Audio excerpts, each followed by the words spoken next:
Good evening, everyone. We're going to reconvene to open session at 6:23. There is nothing to report out of closed session.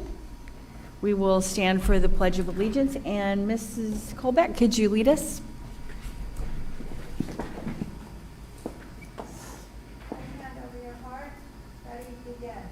I pledge allegiance to the flag of the United States of America and to the republic for which it stands, one nation, under God, indivisible, with liberty and justice for all.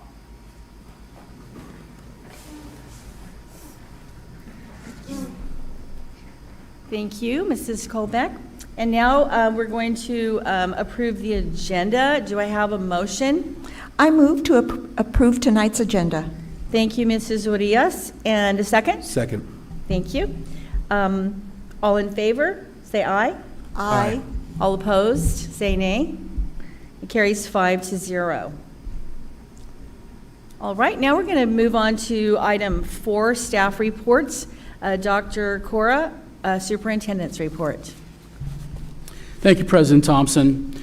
I begin each one of these board meetings with the same beginning, so I'll do the same thing again because we're in a different time. So as everyone's aware, our public board meetings will continue to be available to the public via live streaming due to the Governor's Executive Order N3320. The public has been informed, as noted on the posting of this evening's agenda, that any citizen wishing to be heard by the Board of Trustees may email a public comment to mgarcia@santapaulaunified.org prior to each meeting. Public comments will then be read by our board president during the public comment section of the meeting. So, besides that, I want to begin by wishing all of our students, staff, a safe and healthy and relaxing summer. Because as they wrapped up last week, that's where we are now, a little summer break.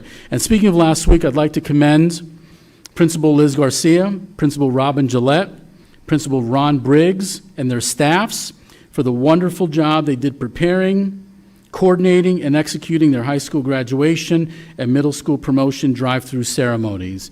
I attended each of them, and they just all, principals and their staff members did an absolutely wonderful job, so I want to thank them for that. I know people have been thinking about, again, what about next year and where are we? So let everyone know we have formed a reopening of schools advisory committee that is currently meeting to discuss plans for the beginning of the new school year. And the California Department of Education, CDE, just released a document this week titled Stronger Together. The document serves as a guidebook and provides information to consider for safe reopenings of California public schools. Our committee will be using the guidebook as a focus to our discussions, and as soon as our plan is complete, the board will be advised, and staff and parents and students will be notified of details regarding what the instructional day will look like. We do know the starting date for students. The first day of instruction is scheduled for Wednesday, August 12th, 2020. I want to also thank Mr. Flores and his FFA students. This morning I went to the farm, our agricultural center, and saw the steer, I'm trying to use the proper words, the swine, is there another name for lamb? Lamb and goats. So all of those animals were there, students were there, social distancing with masks on.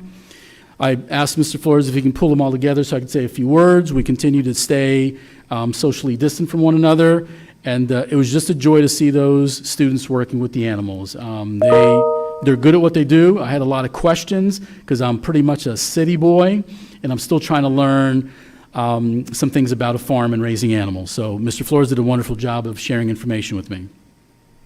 At this time, I would like to introduce to the board our interim Executive Director of Special Education, Mrs. Fran Arner-Costello. Mrs. Arner-Costello comes to us with 29 years of special education experience with the local SELPA, and she will assist us through the month of June as we search for a permanent replacement for the Executive Director of Special Education. Ms. Arner-Costello, would you like to share anything?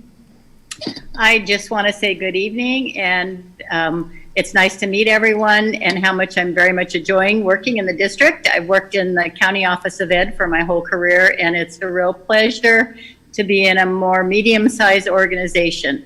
the dedication of the staff to working together and getting things done on behalf of the kids is really wonderful to be to witness it happening. So thank you for giving me this opportunity, and I hope I can help us get through the transition to the new person that we end up hiring. Thank you.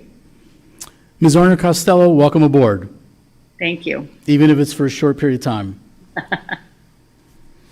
Okay, and on behalf of the Board of Trustees and myself, I would like to encourage everyone to think positive, be peaceful in our actions, and work together through these most unusual and challenging times. Thank you. Thank you, Dr. Cora. And now, superintendent committee updates. The boards of trustees are appointed to committees and attend meetings accordingly. At this time, board members may wish to update their colleagues and/or ask for feedback.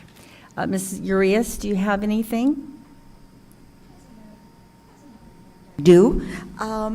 I serve on the California School Board Association's Legislative Committee, and last week we had a Zoom meeting, and there are two bills in particular that I would like to mention that will be going before the Assembly.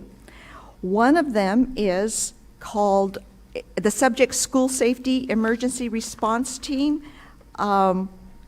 AB 1837 would establish a protocol and process for California Department of Education to work internally and with other relevant local, school, and federal agencies to support LEAs during emergency or other crisis. Subject to an appropriation, which is important, the SPI would establish an emergency response team within the CDE to provide guidance and support to school districts, county of education offices, and charter schools.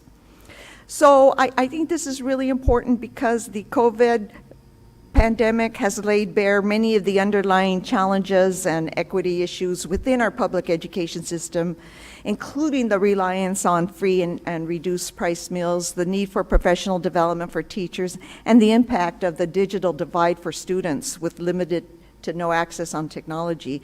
So this bill will ensure that CDE has the resources to share best practices and critical communications with our school administrators on the ground, and it is subject to an appropriation. So CSBA is supporting that. The other bill in front of the Senate is called telecommunications, and Senate Bill 1130 would require the Public Utilities Commission to implement and expand the California Advanced Series Fund program to encourage deployment of 21st century ready communication. As I just stated, the issues around access to high-speed internet have been significantly highlighted during the current COVID crisis. So more people than ever need the ability to work and do schoolwork from home. So this would, so CSBA supports California IT and education and small school, supports California IT and education and providing funding for infrastructure. And so this legislative committee that I meet with, I used to go to Sacramento to meet, now I Zoom, but it's because of groups like this from school districts across the state of California that the legislature agrees on budget that rejects K-12 education cuts. This has a lot to do with CSBA, our CSBA and our advocacy. So please know, as Dr. Cora said, we're not alone. We're doing this all together. It's statewide, well, it's national, it's global, but the state of California is doing what we can to encourage our legislature not to make further budget cuts. And hopefully, Governor Newsom agrees and we get on with doing business with more money instead of less. And that's my report. Thank you. Thank you, Mrs. Urias. Mr. Luna, do you have anything? Well, I serve on the joint school committee with the city as with Mrs. Colbeck, and the thing that stuck out most, since we have some public comments on it tonight, is we discussed the status of the pool in East Area 1 and the proposal of what's going on with our situation at our pool. So we're trying to work together with the city and figure out what we can do and how we can work as a team to make sure that the needs of Santa Paula have some sort of facility which they can, swim in, and the city mentioned working with the YMCA and programs that we have previously offered. So I just want to let the public know that we are still in talks with the city to figure out what's going on with the pool situation in this town. And Ms. Colbeck can address some more if she would like. The only thing I have to report is that it was brought to our attention that, once again, the East Area 1 development isn't, some of the things that were promised aren't coming true, and that the city now is looking at having to reduce even more for the park area because, and this was surprising, they didn't realize they had to pay prevailing wage. So of the money that's set aside for the park, it may be dwindled down to even less things that were promised. And as we know, since we don't have the new school, there are even less things there. So it will be interesting to watch as the development moves forward what the park really does bring. Thank you, Mrs. Colbeck and Mr. Luna. Mrs. Mead? No, and I have nothing to report either from my committees. So we will move on to public comments. In accordance with Governor Newsom's executive orders N3320 and N2920 respectively, in regards to the COVID-19 virus, members of the public will continue to have the right to observe the public meeting via live streaming at www.kdtv.net and submitting comments in writing prior to the start of the meeting at mgarcia@santapaulaunified.org. Please limit written remarks to 3 minutes for all presentations unless otherwise informed. In accordance with Education Code 35145.5, the board cannot enter into a formal discussion or make a decision on any matter not on the agenda for this meeting. And we have several today, and 2 of them are on the iPad. So I will begin with Mia Pacheco. My name is Mia Pacheco, and I am a student at Santa Paula High School. I am also on the water team and swim team. The pool means a lot to me and many others as well. The pool is our place to grow not only as a player but a team by breaking records to winning a biggest game of the season. This pool is used a lot, 2 to 3 hours a day, not including weekends, for practices during summer, fall, winter, spring, to build us up, getting us ready for the next season. Other students learn to swim in that pool, and like me, I've learned to play a sport I never even heard of, but with an amazing coach. It's become my favorite sport. It would be difficult for us to grab the attention of others to come and join water polo and swim if we have to use another facility in the morning or after school. So I'm hoping that not only I but others will be able to practice once again in a pool that we all care about. Sincerely, Mia Pacheco. And then the next letter is from Trevor Dasnoy, who's the water polo coach at Santa Paula High School. Board of Trustees, thank you for your service to our students and community. I had the opportunity to listen to the board meeting and discussion regarding no longer repairing the pool, and as I listened, I realized that the board was pretty unaware of what has been happening at the pool over the last several years. So I wanted to take the opportunity to catch you up on what has been happening in our high school's pool and to encourage you to move towards decisiveness that our community needs from you. Since September of 2015, the Santa Paula High School water polo team has been practicing year-round. The team has moved up CIF divisions and has been league champions in 2017-18, 2018-19, and 2019-20. Santa Paula's high school female selections for Ventura County Hall of Fame for the last 2 years have both been aquatics athletes, Alani Mercado and Karan Shah. The swim team has broken school records and become competitive at the CIF level. This success doesn't happen without a pool and the countless hours that the team has spent practicing there. There were questions asked about how often the pool is even used and by how many people. Between the swimming and water polo teams and the YMCA, the pool is used nearly every day year-round, and at many points during the year, there are teams in the pool morning and night. Water polo is a winter sport, but practices year-round, including summers. We have tryouts to maintain a roster cap of 30 athletes. The swim team has also tryouts and maintains a roster of about 45 students. These numbers are dictated by Title IX and by our pool size. Comparing band numbers that do not require tryouts or caps to aquatic athletes is not one-to-one conversation. In the summer, the pool is shared with the YMCA Learn to Swim program and is in use most of the days, Monday through Saturday. In addition to those who make the teams, we also have students who come out in the off seasons wanting to give water polo a try, but do not know yet how to swim. So over the last 5 years, we have taught between 12 to 25 students to swim during the off season each year. Many of those do not continue on to play water polo and are not reflected on our season rosters. The point, however, is that they too are benefiting, and this is an important safety development for our community.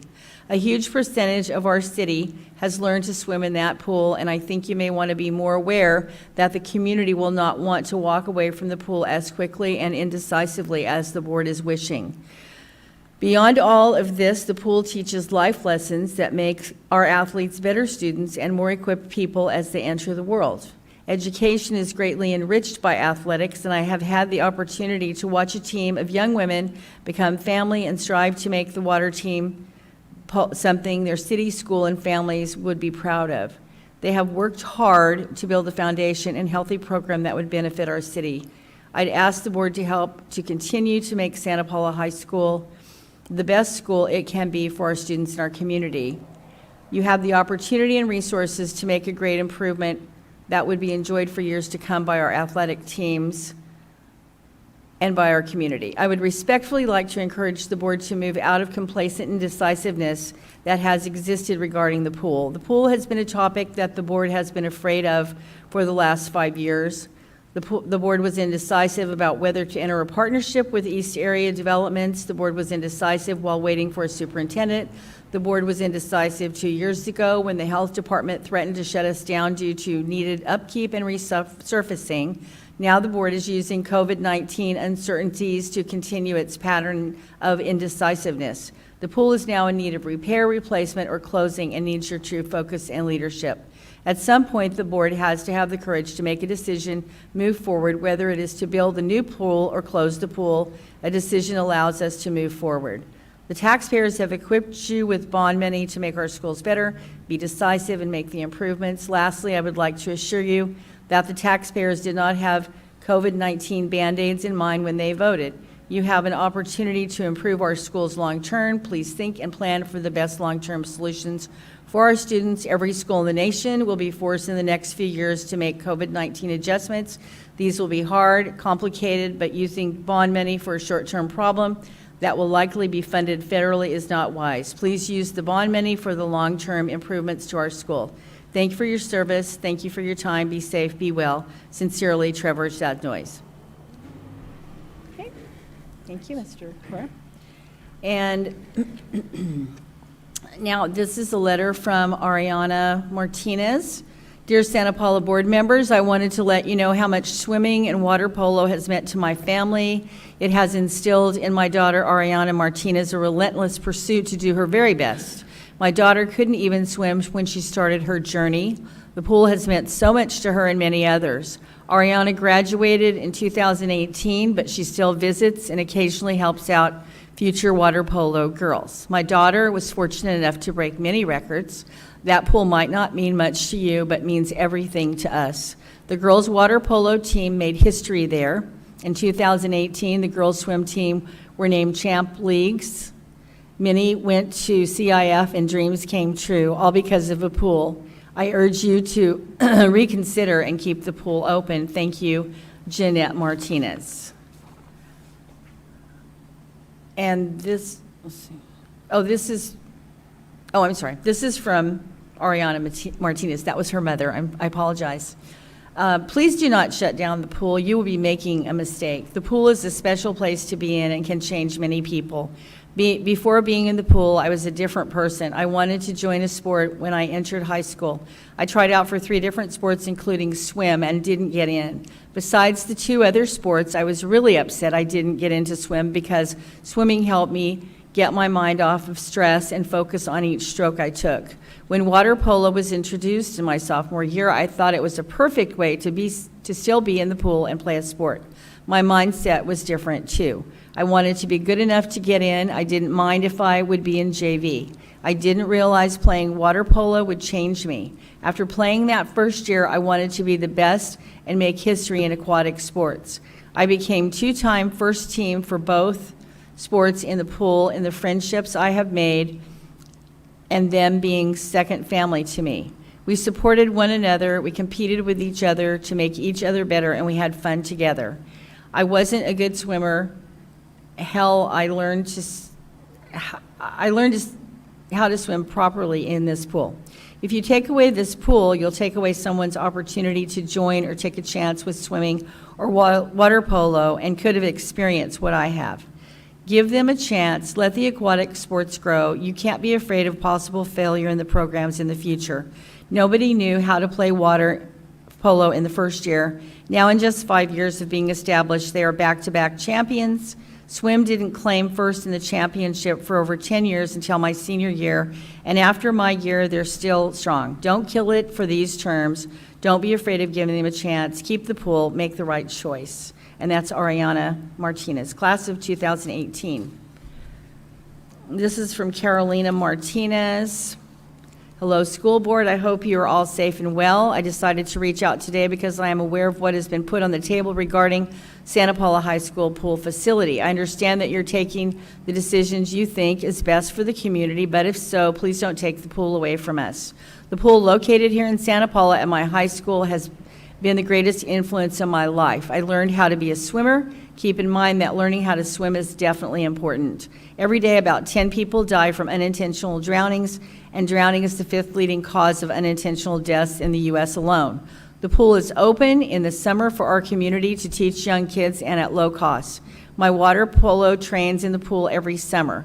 We love our pool, and although it's not perfect, we are grateful for it.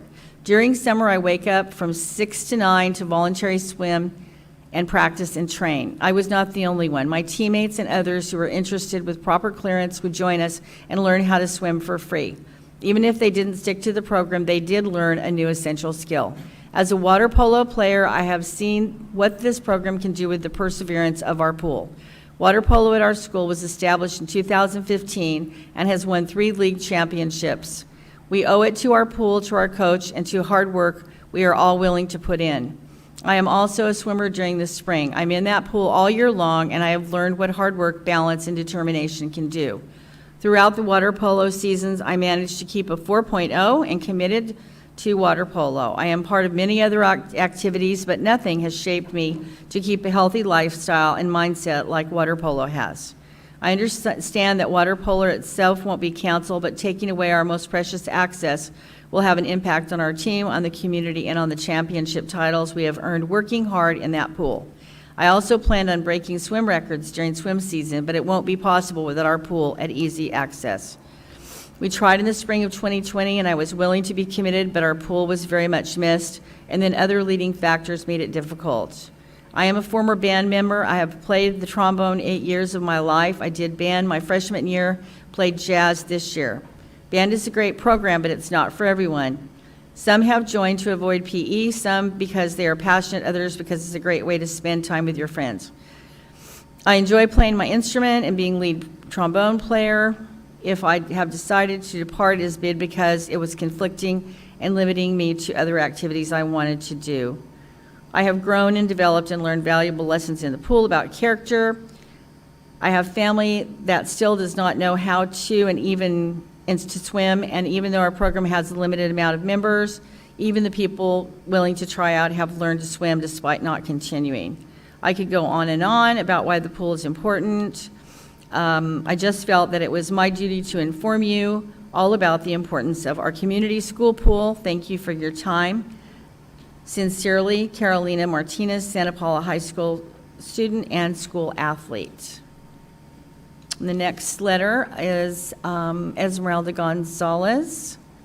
Greetings, school board members. I hope you are well. I wanted to comment about the Santa Paula High School pool. Please do not get rid of the pool. I've learned to become a better swimmer in that pool, as have many other students. I've dedicated so much time in that pool, putting in many hours of practice every week from water polo and swim season. I've been in the pool every summer, fall, winter, and spring, even during vacation and breaks.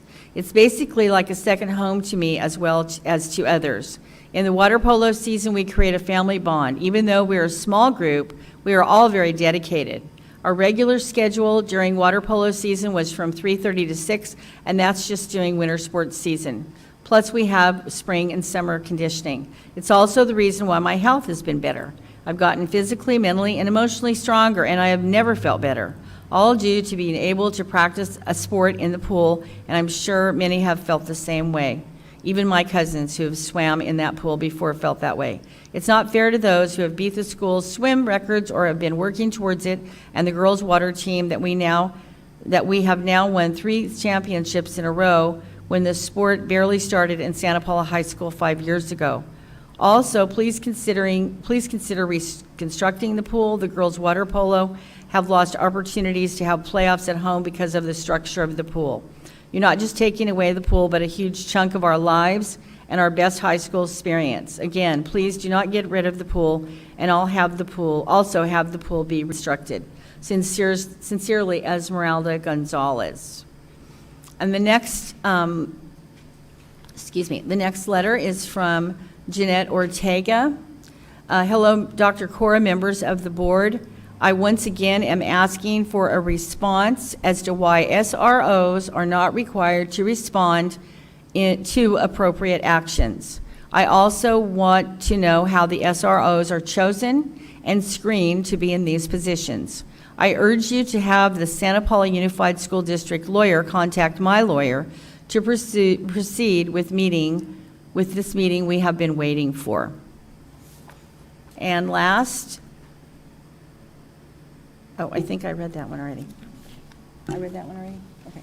Okay, that is the end of the public comments. And now we will move to item 6, information items. The first information item is A, bond audit report. Measure P, Fund 213, and Measure Q, Fund 214.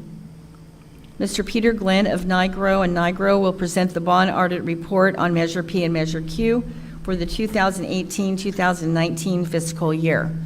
Dr. Cora? Thank you, President Thompson. As the board is aware, we have 2 bond measures, Measure P, Fund 213, and Measure Q, Fund 214.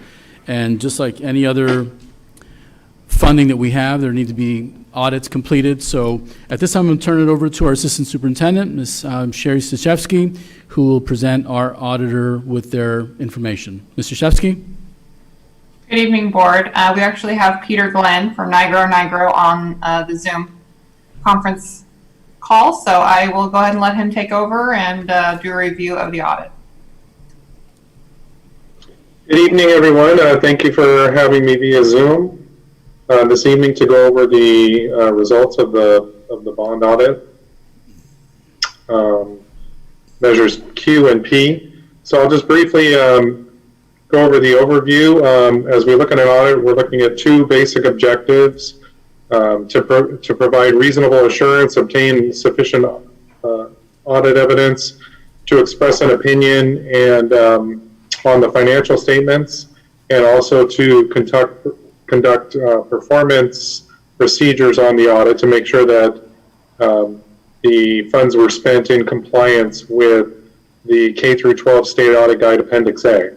So as we look at all these things, we have a basic framework that we go through. The financial statements have to be presented in accordance with GAAP or generally accepted accounting principles. Our audit has to be conducted in alignment with generally accepted auditing standards and with governmental auditing standards. And as I mentioned, the K through 12 State Audit Guide Appendix A. So all those frameworks were followed in our audit. We didn't find any deficiencies in the performance side of the audit. We didn't find any exceptions or any findings. And we found that the financial statements themselves were fairly stated. So we found enough audit evidence to substantiate the various balances that you found on the balance sheet of the audit report, and also the expenditure side of the measure. So we gave an unmodified opinion, and of course this audit is for June 30, 2019, and that is a really quick overview of the report, and I'd be happy to answer any questions if there are any at this time.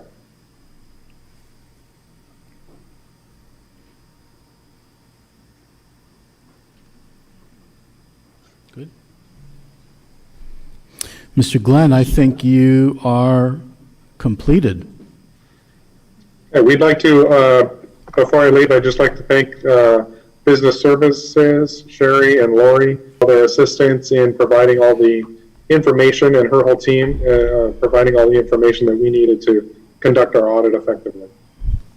And I'm going to read one line, Mr. Glenn, from the last page where I think it's important. We verified that funds from the building fund, 214 and 213, were expended for the construction, reconstruction, acquisition, furnishing, and equipping of district facilities constituting the authorized bond projects. And we verified that funds held in the building fund, 214 and 213, were not used for salaries of school administrators or other operating expenses of the district.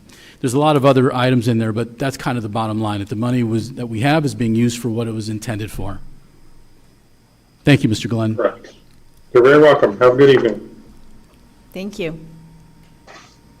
All right, and now we will move on to information item 6B, public hearing adopted budget 2020 through 2021. The Board of Trustees will hold a public hearing and consider input on the proposed budget for the 2020-2021 school year. Dr. Cora? Thank you, President Thompson. If you'd like, go ahead and open it. Let's close it, and then I'll have our Assistant Superintendent do the budget presentation. All right. Okay. Thank you. All right. I'd like to open the public hearing to consider the budget, the adopted budget for 2020-2021 at 6:55.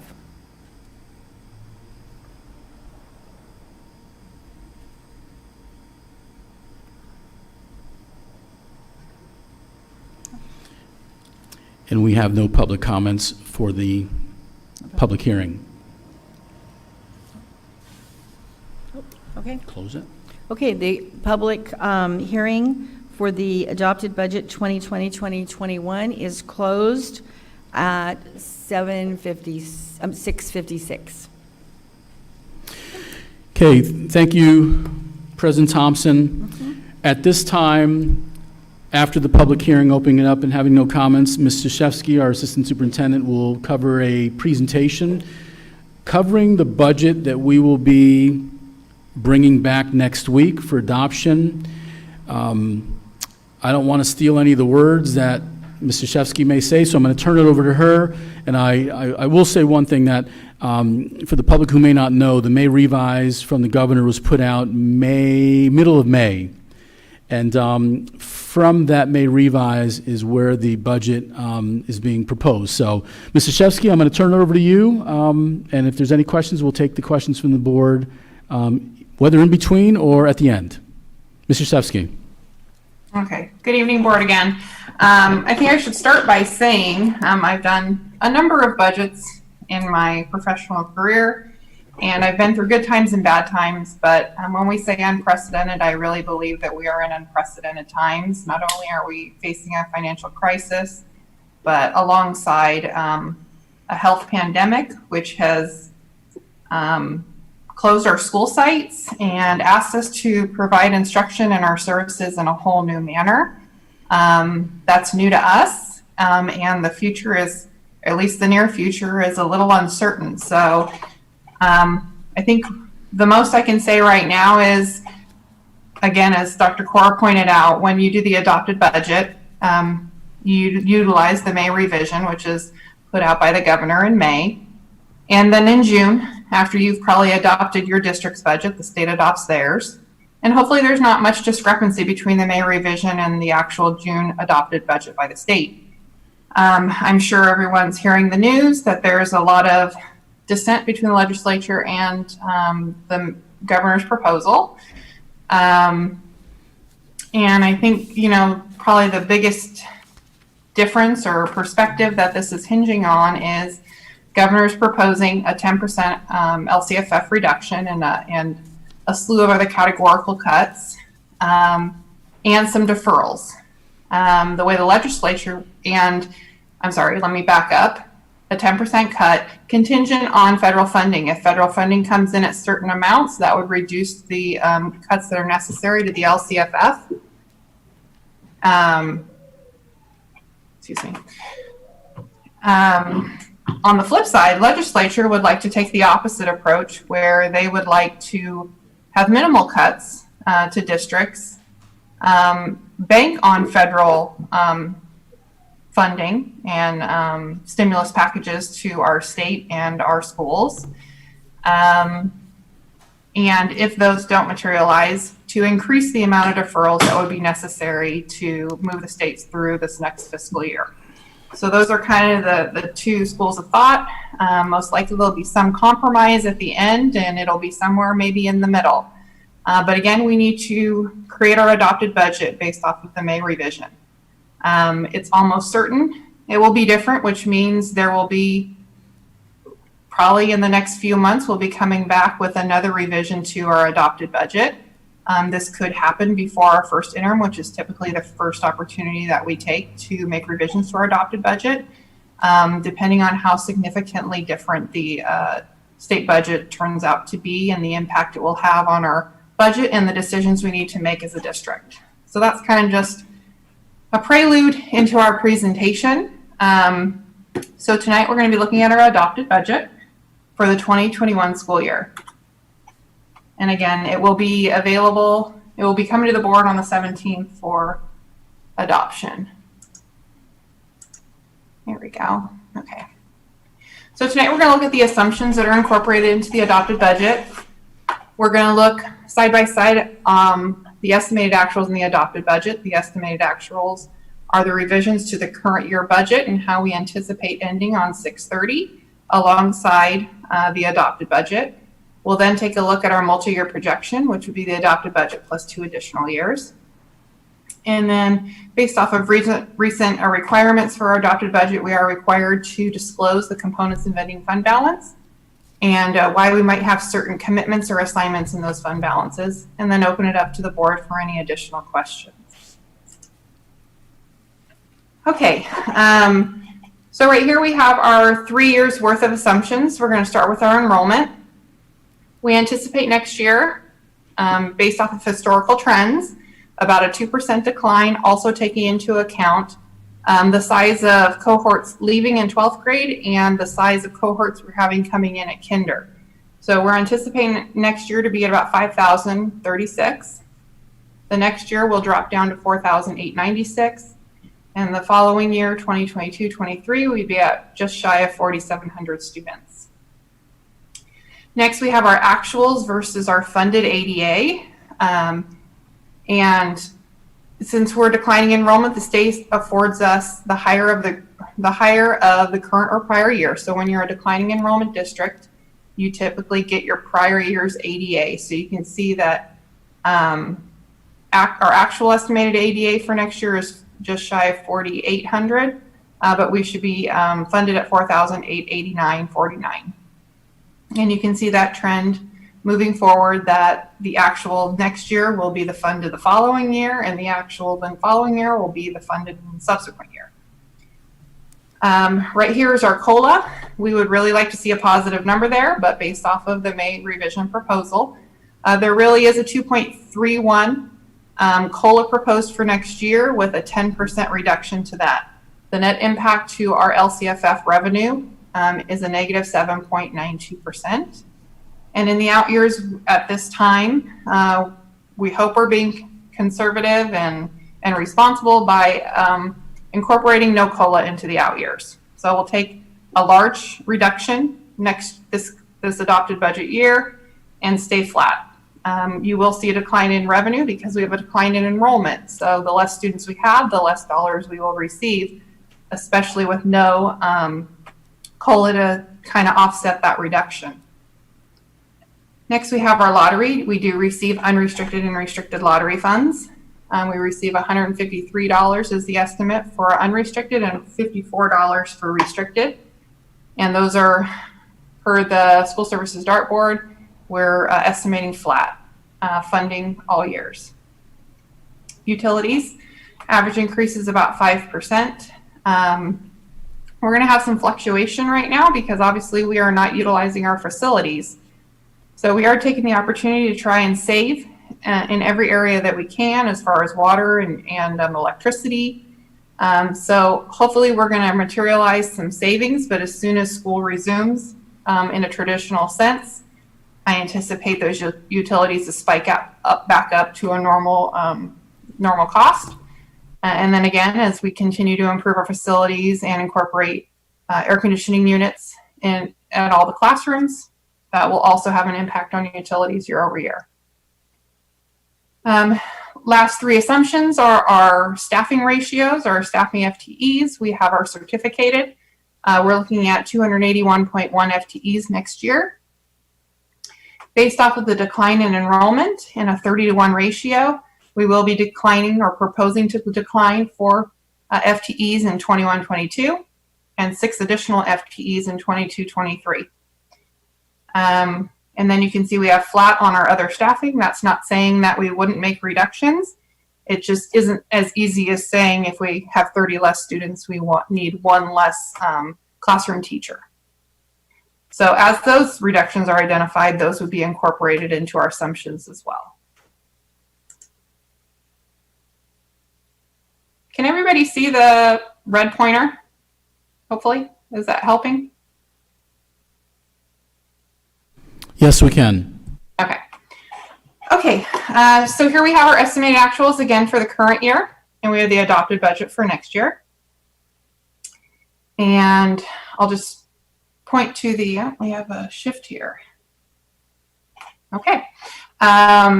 We have total revenues of $54.3 million. This is unrestricted general fund only. And then we have total expenditures of $56,313,580. Whoops. For a net estimated deficit of $2 million right there. So $16 million right here is what we started with our beginning fund balance on July 1st, 2019. And if we do in fact deficit spend the 1.9, almost $2 million, we anticipate we will end the current year with $14,388,467. And then we'll go ahead and look here at the adopted budget. And if you just compare these two lines right here, total revenue, you can see that in current year, we're estimated to get $54 million. We're going to drop all the way down to just shy of $46 million. That's a significant reduction, and that is the result of the negative 7.92%, as well as the decline in enrollment that we're projecting for next year. Let's see here.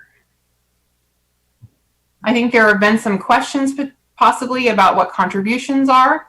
And again, we're only looking at unrestricted here. So you see a negative 8.2 million here in the current year and a negative 9 million in the budget year. This represents restricted programs that require contributions from the unrestricted general fund. That is mainly made up of our special ed resources, as well as our return restricted maintenance account, which per Ed Code requires us to contribute 3% annually of our total expenditures. So that's just over $2 million. And then we do have one more categorical that requires a small contribution. That's Title III, which services our English learners. So those are services that we need to be providing, and that's about $40,000. That's about 40,000 of this $9 million. So if we do the quick math, we're looking at about just under $7 million contributing to special education, $2 million to return restricted maintenance, and the additional 40,000 to Title III. And I apologize, this $25 million is certificated salaries, so I'll fix that for next week. But I'm going to move your attention down to total expenditures. And current year, we're at 56 million. Next year, we're at just under 53. The board probably recalls that they approved a number of staffing reductions, and district administration also identified they would find other areas to reduce, department and site budgets, so on and so forth. So I think you can see that we have reduced over $3 million in expenditures in all those categories: staffing, site budgets, and everywhere else that we could identify reductions. Unfortunately, with the huge hit to our revenue, that still puts us at a deficit of approximately just over $7.1 million. If you can backtrack to the second interim, we thought this number was going to be $1.5 million. So the May revision is impacting us over $5.5 million in lost revenue that the district may need to figure out ways to deal with. If May revision is what the state adopted budget comes forward with, again, we anticipate we would start with $14 million. If we made no additional cuts in the budget year, we would end the year with just over $7 million in ending fund balance.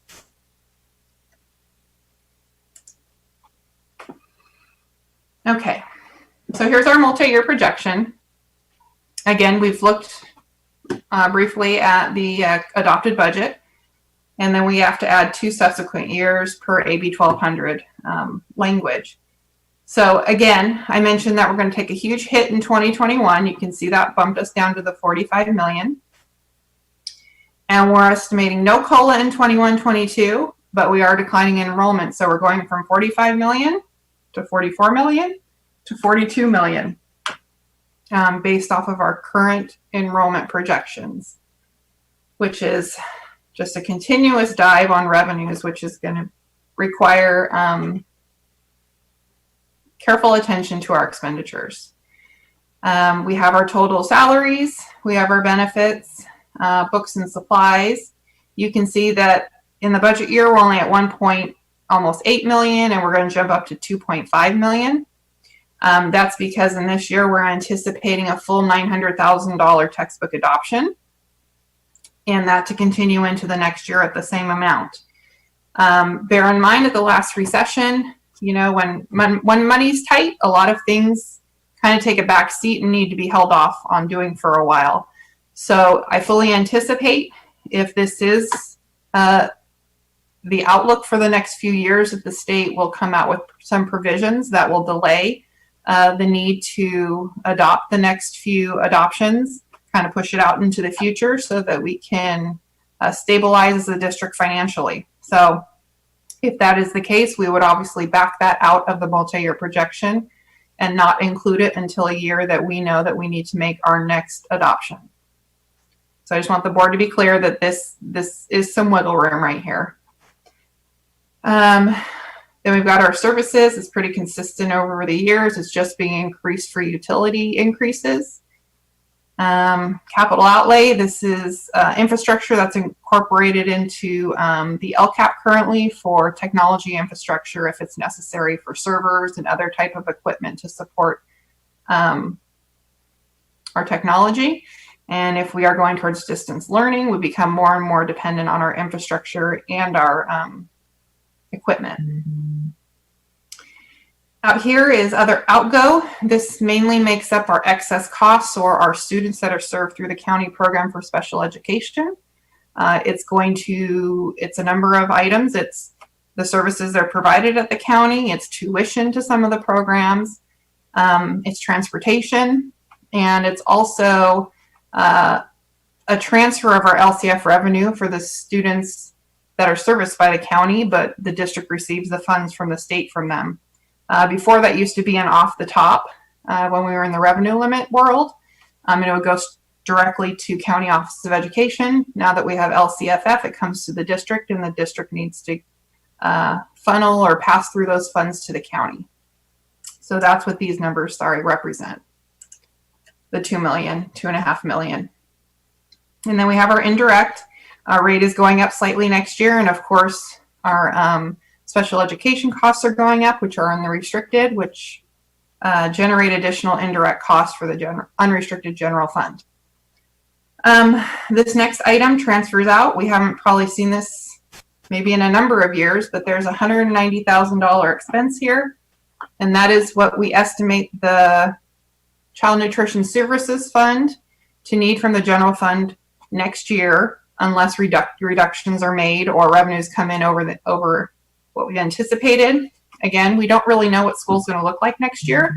We don't know how we're going to be operating daily, whether we will be doing the National School Lunch Program, whether we'll be doing Seamless Summer as we're doing right now during the closures, and now we're into the summer actual feeding time period. But depending on a number of factors, it is quite possible that the Child Nutrition Services will need some money from the general fund. You can see that number is excluded in the multi-year projection. The assumption is corrections will be made over this next fiscal year to address those issues, whether it be reductions in staffing.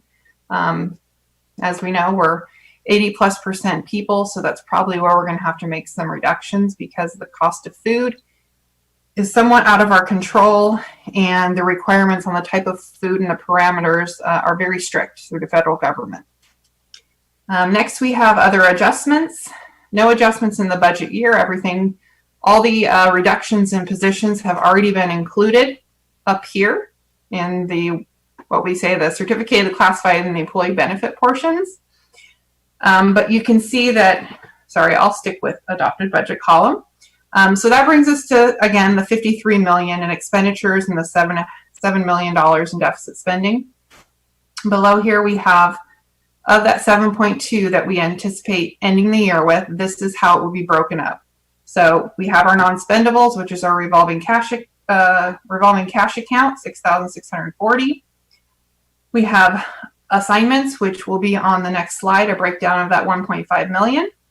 And then we have our 3%, which again is based off of total expenditures of $2.1 million.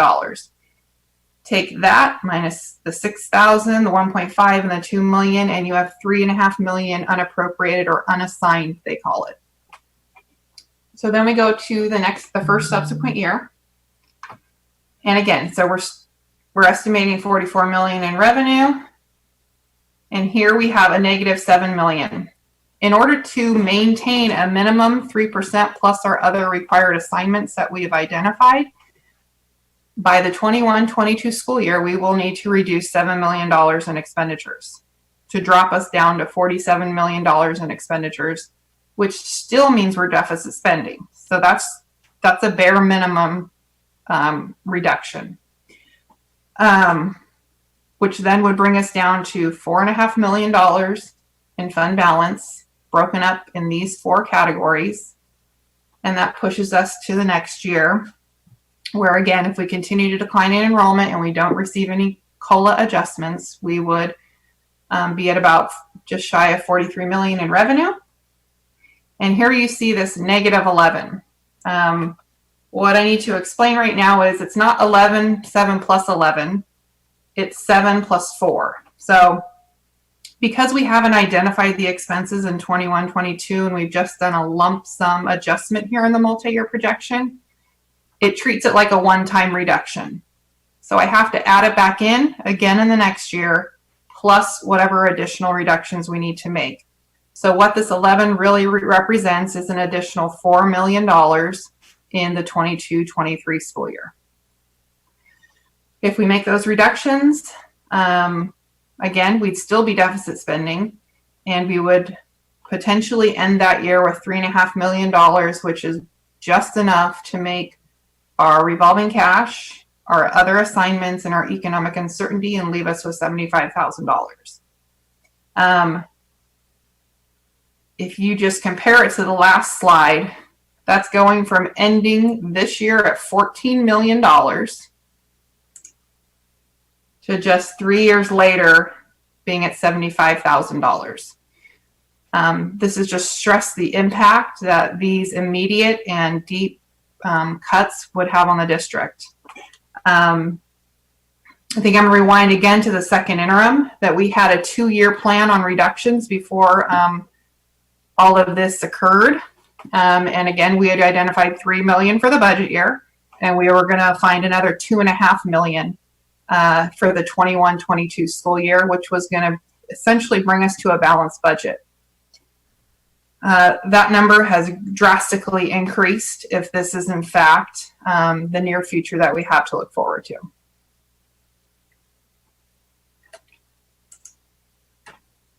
Again, here's the components of ending fund balance. Again, a requirement now with the adopted budget. So we have our 1920, and this is just essentially identifying how is this $14 million ending balance broken up. Again, we have a revolving cash. This is the balance that we had in the $822,000 that the board had previously committed for textbook adoptions, which has been budgeted in the budget year 2021, which is why you don't see it any longer assigned in any of the subsequent years. We have our vacation liability. So this is the total vacation on the books for all classified employees based off of, and this is the figure calculated for June 30, 2019, so almost a year ago. This will be recalculated when we close the books for the 1920 school year. And it will be revised based off of whatever balances those are, and then extrapolated out based off of their current salary and their current rates. Medi-Cal or MA, these are dollars that we receive for services we provide that are billable. And we get this in our unrestricted general fund. We do identify it and isolate it. So that's about $550,000. We did receive the reimbursement for the Thomas fire. That's still in our fund balance, and whether or not how that's going to be spent or utilized has not been identified.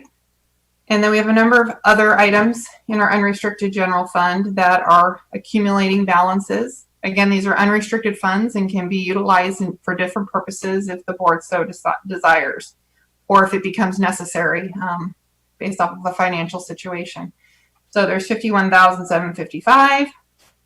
Again, our 3% economic uncertainty, and then the difference, $4 million minus all of these values leaves us with $10,414,000 unassigned.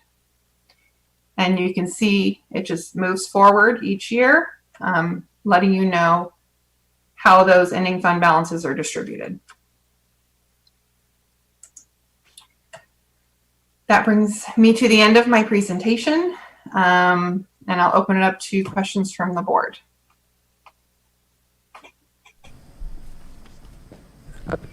I have a very quick, very easy question for you.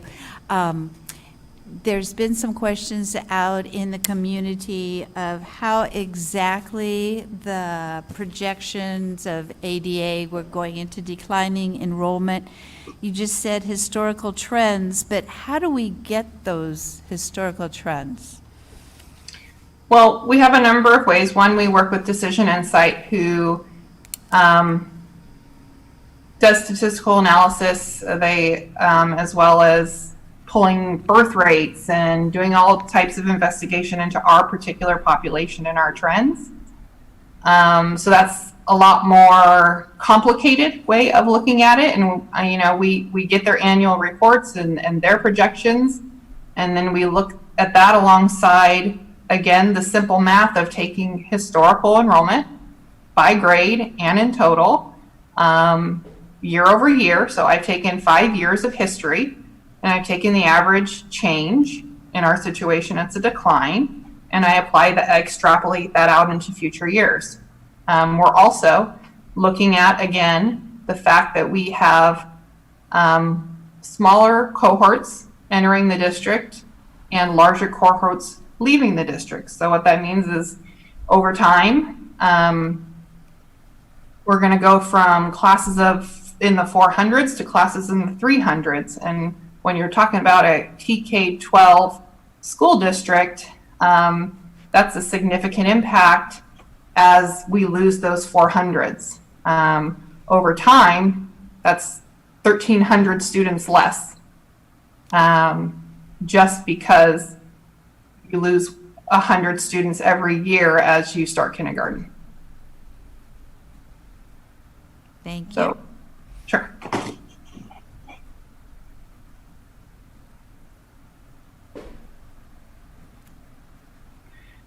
I know it's a lot to take in. The best thing that I can say at this point is, one, we do have to be proactive.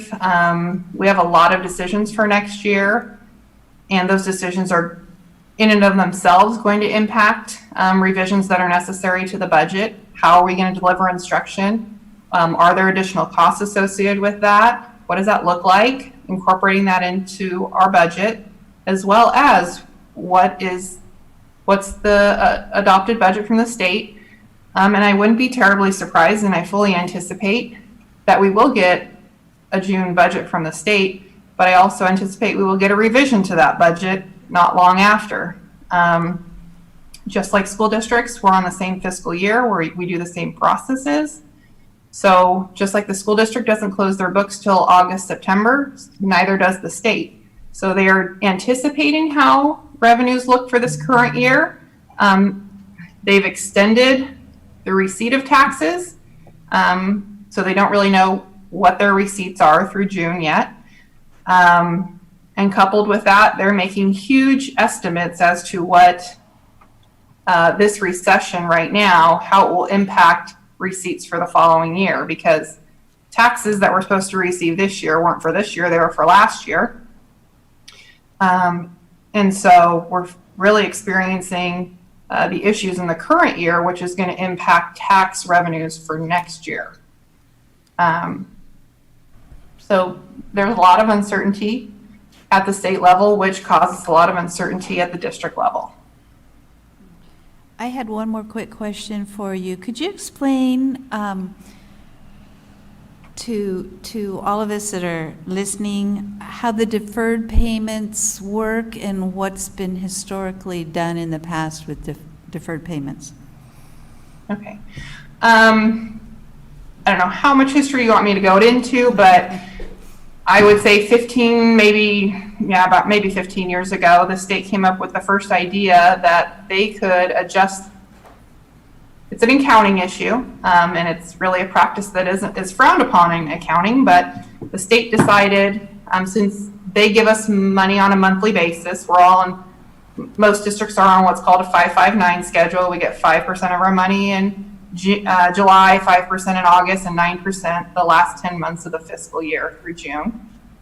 That if the state could defer June payment 1 month into July, which is a whole new fiscal year for them, it would put them in a better situation. And districts could say that they were getting fully funded. We just kind of got an IOU. So it's essentially an IOU to be paid at a later time. And so that was the June deferral. That went on for many, many, many years. When we went into the last recession, the last Great Recession, those deferrals became larger and more frequent.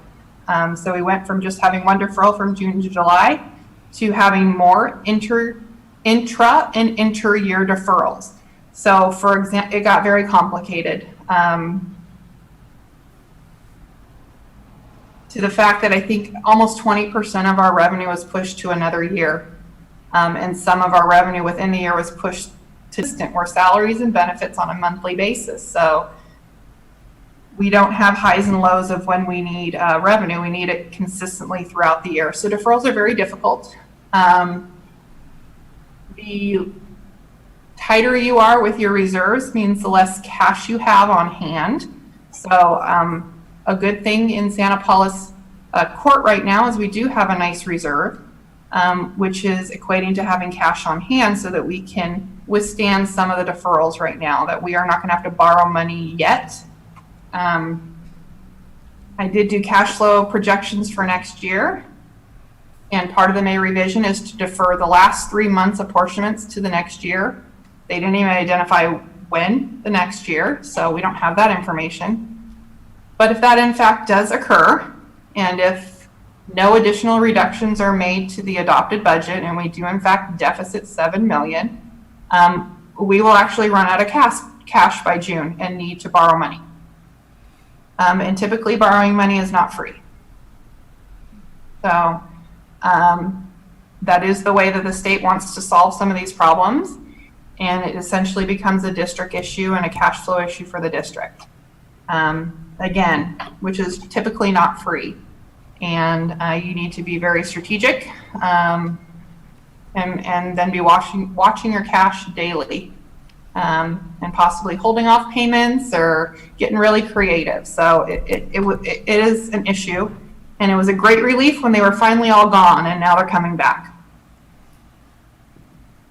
Does that answer your question? Yes, ma'am. The one thing I want to mention, which I think is important, is that we have started and we will continue working closely with both of our bargaining units, CSEA and SPFT, to consider options on how we can help ourselves get to a balanced budget in a reasonable amount of time. Any other questions from the board? Worst case scenario, which you just got presented. Mr. Shevsky, thank you very much. My pleasure. All right, now we'll move on to number 6C, Memorandum of Understanding Distance Learning Summer School Program. Dr. Cora? Thank you, President Thompson. This one and the next item will be very brief items, but I want to thank SPFT's leadership for working with us on developing an MOU focusing on our summer school program. It will be distance learning. We'll be focusing on both online instruction at both levels. It'll be credit recovery at the high school level and more of an intervention for and some enrichment at the elementary level. So teachers are assigned. Ms. Mary Ellen Garcia will be the principal at the elementary level. Ms. Melissa Guerra and Mr. Robert DeCandia will split the principalship at the high school level, and they'll be overseeing the teachers and make sure the work's getting done. And so we look forward to having a successful summer school program and looking to get some results back from students at the very end of the program, see how it went. Do we have numbers yet, or will we get them by the next board meeting of how many students are enrolled? Yes, I can get that for you. And Ms. Shefferly would typically be presenting this, but she's not here this evening. I hope everything's gone well. But yes, we'll get that for you. Mm-hmm. And again, the rest of the MOU is pretty self-explanatory. Okay, thank you. All right, we will move on to item 6D, Memorandum of Understanding regarding effects of layoffs. Dr. Cora? Yes. Ms. Sanchez-Reyes, would you like to cover this one, since I see you're on there?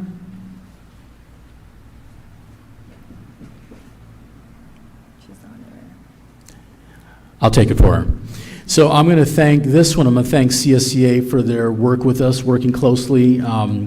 We had Ms. Deshevsky, Ms. Sanchez-Reyes, and Ms. Rowland, who met with CSEA leadership to talk about the effects of the layoffs of the employees who, back in March, were notified of their positions being abolished. So we came up with an MOU that was suitable for both sides, and the MOU, the two-page MOU, lists all of the agreements that we have. So if there's any questions, I'd be able to answer them, but otherwise it was a pretty straightforward MOU with CSEA, and I want to thank CSEA leadership for working with us. Okay, thank you, Dr. Cora. Now we will move on to action items. A, donations. The board wishes to acknowledge the donations made to the students and programs of the district staff. The staff recommends the Board of Trustees review and accept the report as submitted. Is there a motion? So moved. Second. Thank you. Motion and a second. And is there discussion? No discussion? All right, if not, we'll take the vote. All in favor say aye. Aye. All opposed? The motion carries 5-0. The next action item is B, establish one safety manager. Approval to establish one safety manager at the district office effective July 1st, 2020. Is there a motion?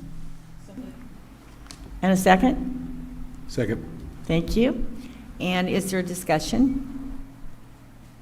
Anyone have any discussion? No?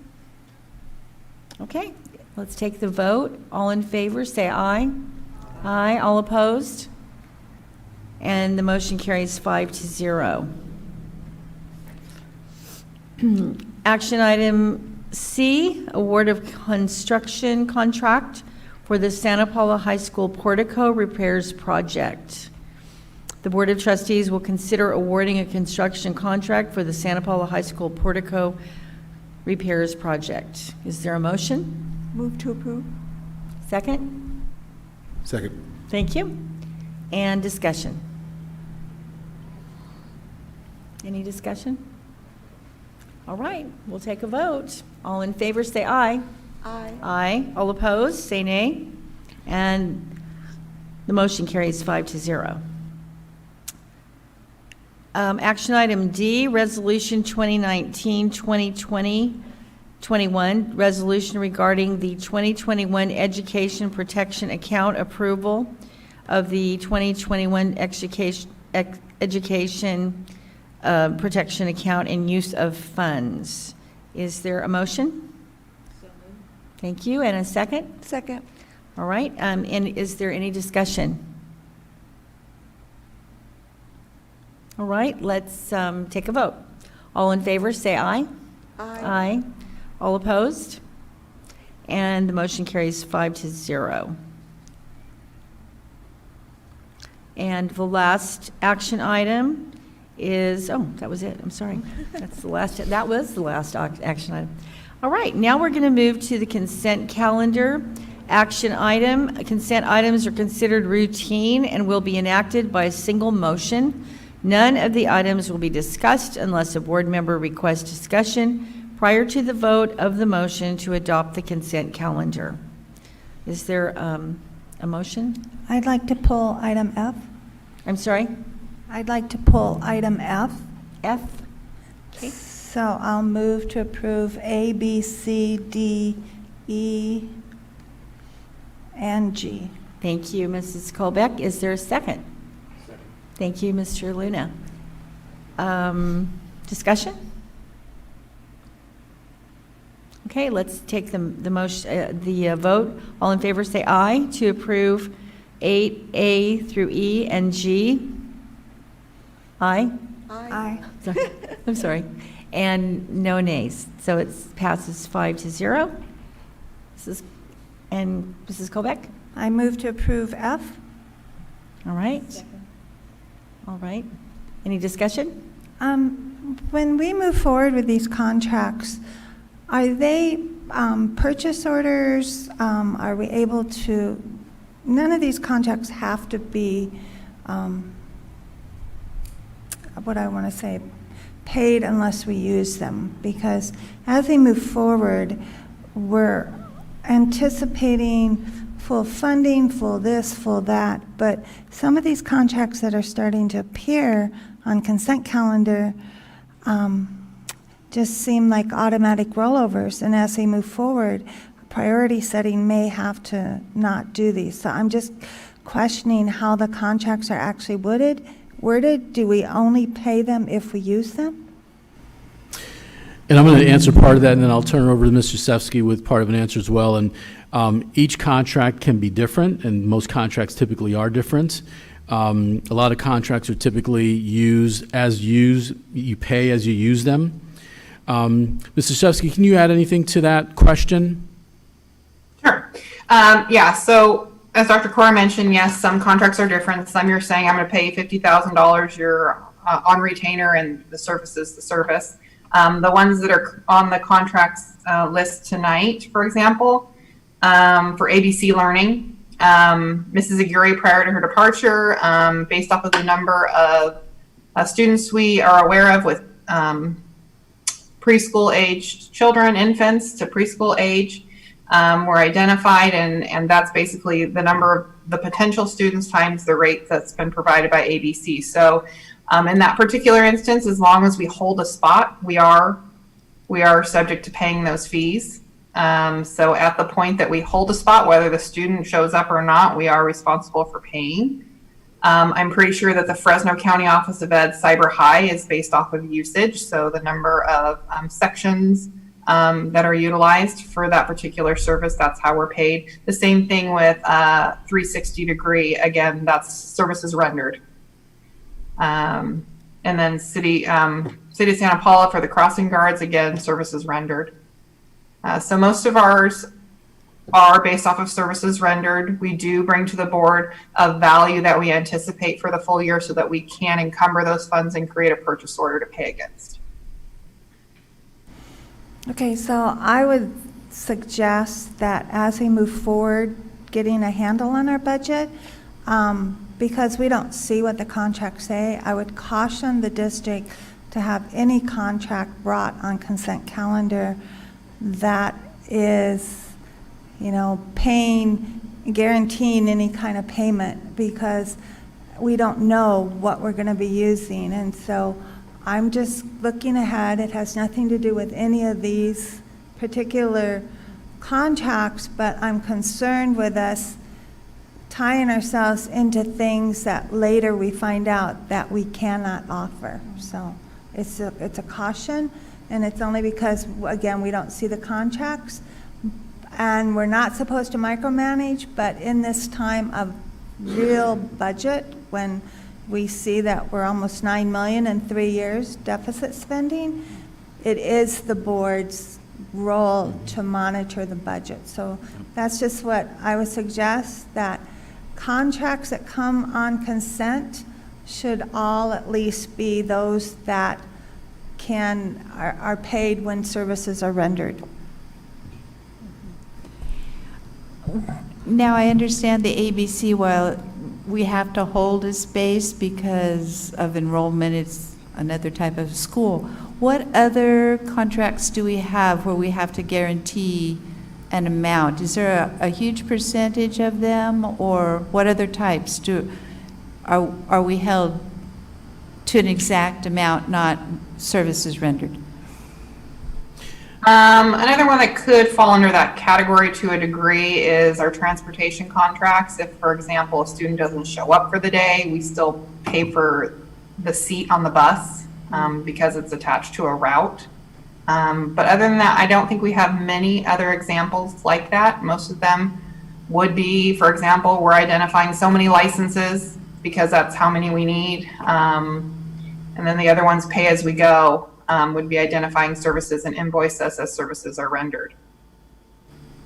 I was going to say, we would probably have to pull each contract to be able to do that, but I think what's most important, what I heard, and I agree, any contract that states pay regardless of services, pull it from consent and bring it separately. That makes sense. If it's pay as we go or as we use, leave it on consent. Yeah, makes sense.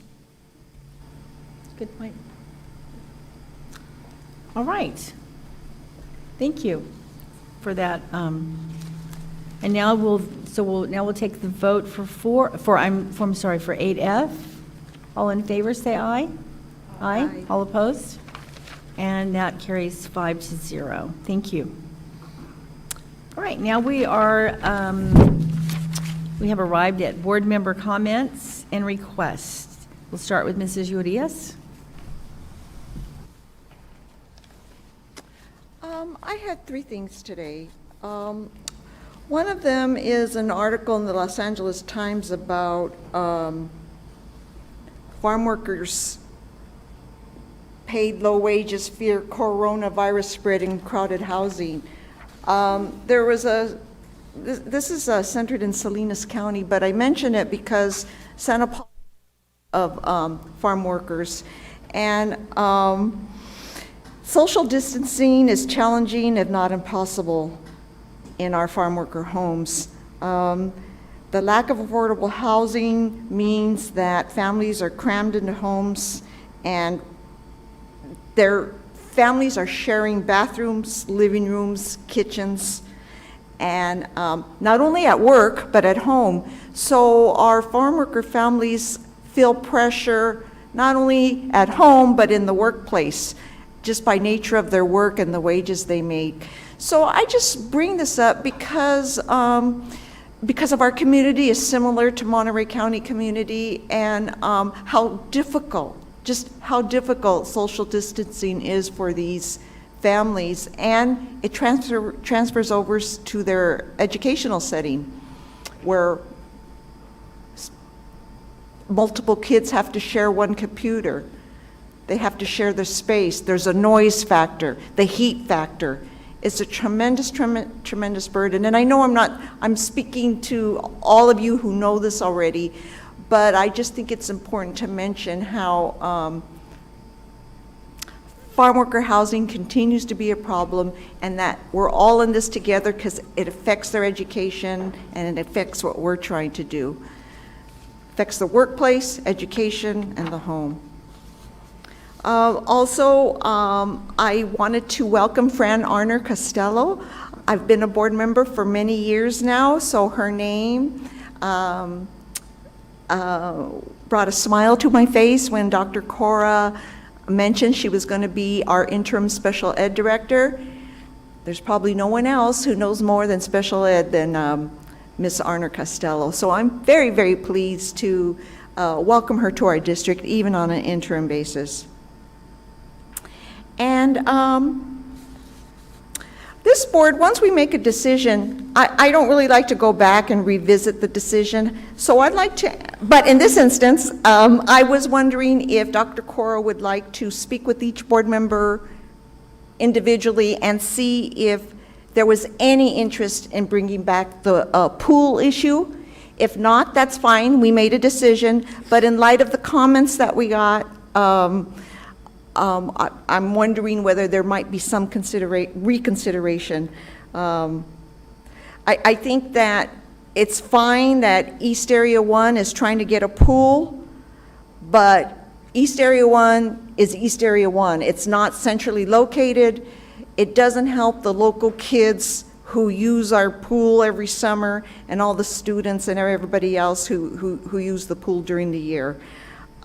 So I just wanted to mention that, and I don't want to put anybody on the spot. That's why I offer that if there is that reconsideration, in light of the public comments we got today, that be done by Dr. Cora.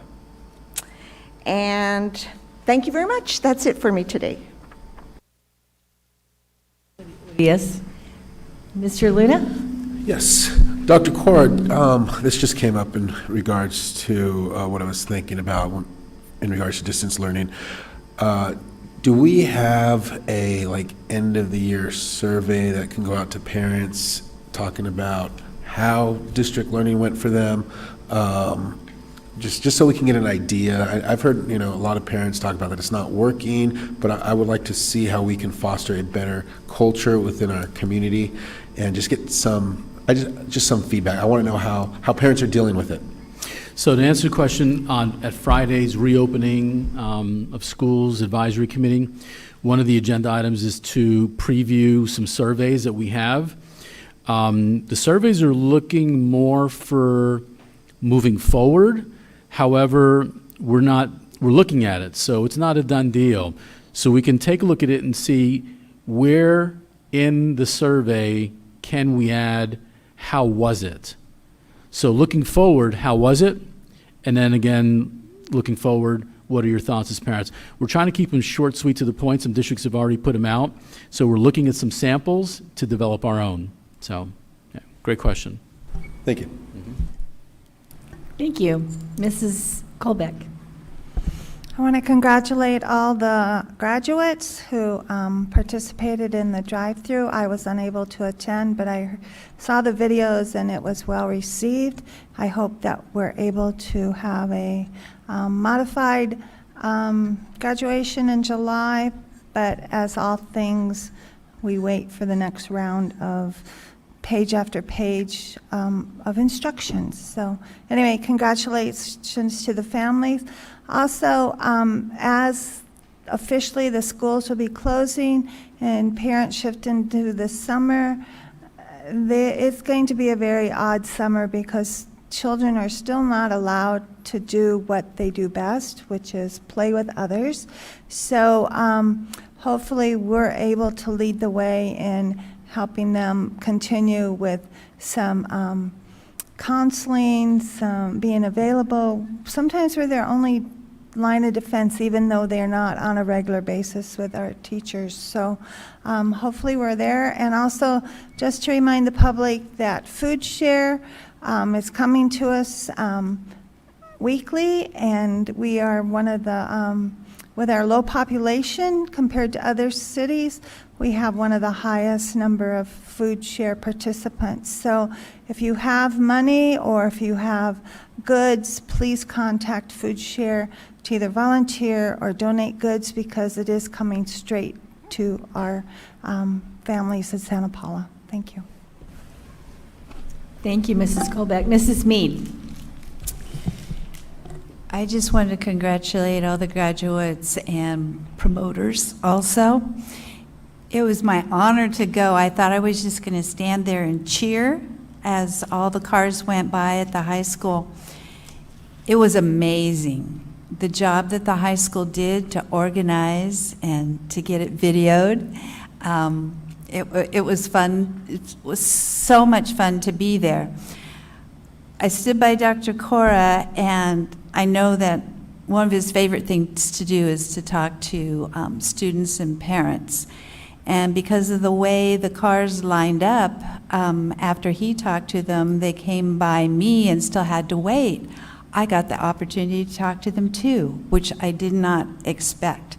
I got to talk to the graduates and congratulate them and whomever was in the car with them. Grandparents, little brothers and sisters, they were all so proud of the graduates. I had time to ask them what they were going to be doing next year, if they're going on to college.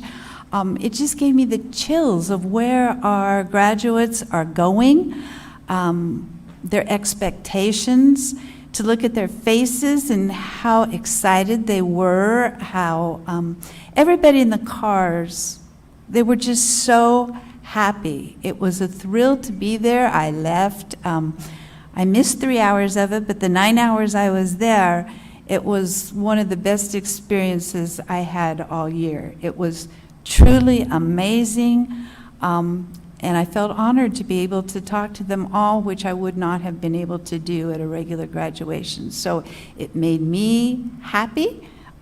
They were beyond excited. So it was fun to see the excitement that was still there, that they got to celebrate with their families and we got to honor them. And all the things that were done for them, the pictures on the tennis courts, banners downtown, billboards. We tried to make sure that they knew that they were being recognized and honored, and it was just, it was terrible that it had to end this way, but we really tried to make sure that they were honored. So it was my pleasure to be there, and I consider myself very lucky to be able to do that. Thank you. Thank you, Mrs. Mead. I would like to agree with you. I thought it was a joyous thing, and if it wasn't for the fact that the students couldn't be with each other, which is so important to them, I think I almost thought it was better than a regular graduation because the parents were right there with them and their friends and everything. So it was really great. Also, I just want to say that as far as summer school and cyber high, my grandson got in really late last week, I think on Thursday, and by Friday, he had papers in the mail, and by Monday, it was going to start on Tuesday. He's taking a health class, so he can fit in all his classes. By Monday, the teacher had contacted him, and he started on Tuesday. And so I appreciate all the hard work that everyone's has been going through to make all of these classes a possibility, because it touched me personally, and so I appreciate that so much. And I think that is probably going to be it. Future meetings will be a regular board meeting June the 17th, and a regular board meeting July the 8th. And I think that will bring us to the end of our evening. Thank you so much for being here, and we will adjourn at 7:50.